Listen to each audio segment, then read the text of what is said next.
holistic health and nutrition expert, vegetarian athlete, and Veggie Brothers founder, Michael Balducci.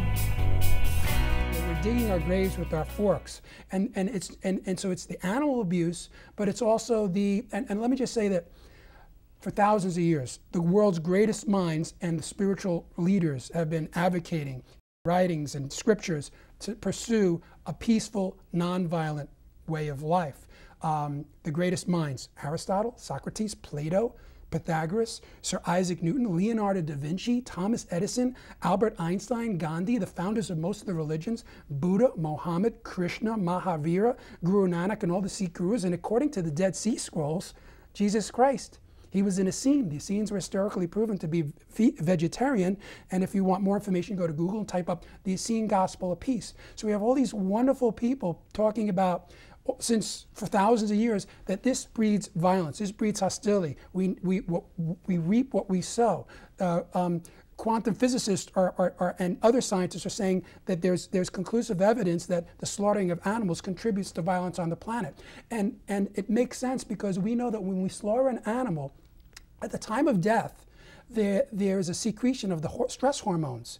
And when we ingest animals, no matter you cook it, you bleed it, you're ingesting stress hormones. And we wonder why so many people are so stressed out and living they get agitated so easily. All right, we have to take a quick commercial break, but up next, how you can help yourself, the environment, and the animals by going meat-free even for just one day when we come back.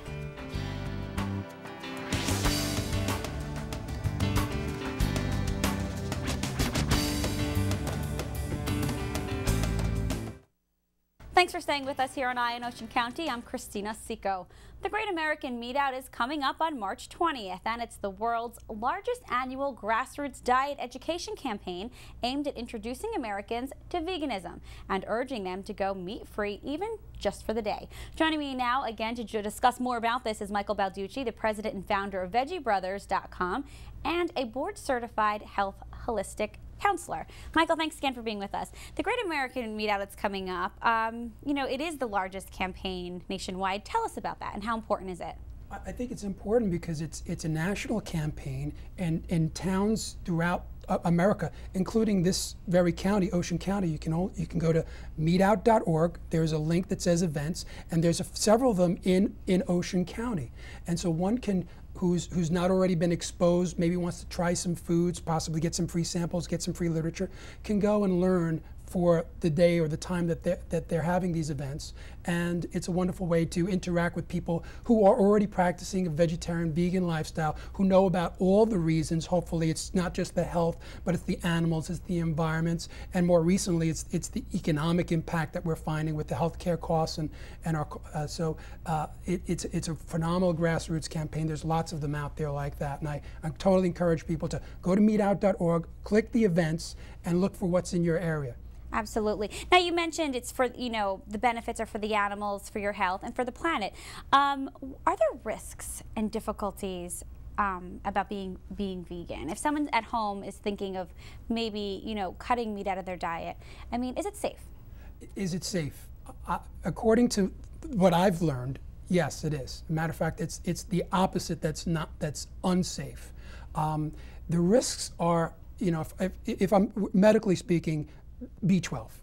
Other than B12, I'm not familiar with anything that a vegan is going to be deficient in. However, you have to ask yourself, do you want to be healthier and maybe just take one supplement, or do you want to be eating a meat-centered diet and then wind up being cut open on an operating table for heart surgery? I'd rather take the supplement and regain my health. I'd rather take the supplement and reduce my risk of, you know, heart disease, cancer, diabetes, arthritis, you know, multiple sclerosis, and obesity. And to me, that's an easy choice.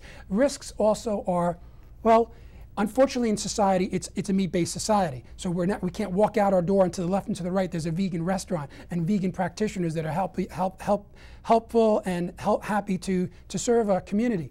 Unfortunately, it's a meat-centered community, so it may be a challenge, but one only needs to look for a health practitioner that practices holistic health and nutrition. One can go to happycow.net That's happycow.net. Type in your zip code, and it'll show you all the vegetarian or vegan restaurants, maybe the health food stores. There may be practitioners there, I'm not sure, so that makes it easier. But the number one risk and challenge for people is really just lack of education and lack of information about what are the benefits and why one would want to be vegan, especially with the health benefits, because that's usually the first motivating factor. We want to lose weight, we want to live longer, we want to feel healthy, we want to feel more alive. So if you don't mind, I'd like to tell you just really vegan nutrition 101, if that's okay with you. Sure, go ahead. Okay, there's two types of nutrients. There's macronutrients and there's micronutrients. Macronutrients are what you're going to read as soon as you read the back of the food package. You're going to see protein and fat and cholesterol and fiber.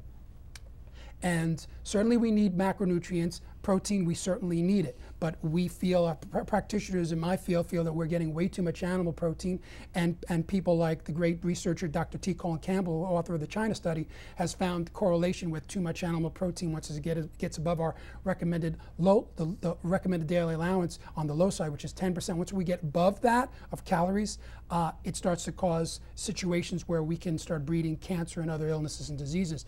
But there's macronutrients, which I just defined, and there's micronutrients. Micronutrients, tell me if you've heard these words.